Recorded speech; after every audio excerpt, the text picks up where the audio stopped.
Some prayers are whispered with hope. Others are cried out in pain. This one changed everything. This story is about a woman named Hannah, and her journey is just... wow. So get comfy, and let's get into this incredible story together. Okay, so Hannah's living in a time when being a woman without children was tough. She's married to Elkanah, and he loves her so much, but they can't have a baby. And to make things worse, Elkanah had another wife, Peninnah, who had children. And Peninnah, she didn't make things any easier. She mocked Hannah, reminded her of what she lacked, rubbed salt in wounds that were already wide open. And Hannah prays and prays year after year, but nothing changes. It's heartbreaking, right?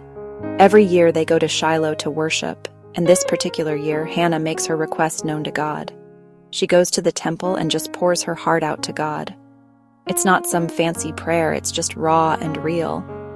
She says, "God, if you would just see me, if you'd give me a son, I'll give him right back to you." The priest, Eli, thinks she's drunk at first, but when Hannah explains, he says, "Go in peace.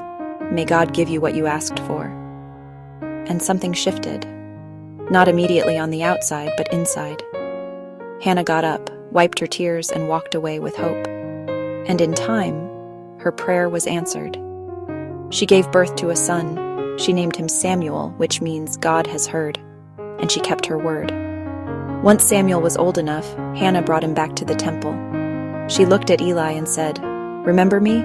I stood here praying for this child, and God gave him to me. So now, I give him back to God."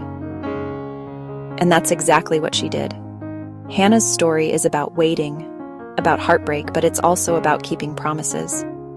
It reminds us that sometimes our most powerful prayers are the ones we whisper through tears. It's also a story about surrender, about giving back to God what was never really ours to begin with. If you've ever waited, wept, or wondered if God hears you, Hannah's story is for you. More Bible stories told with heart, right here every week.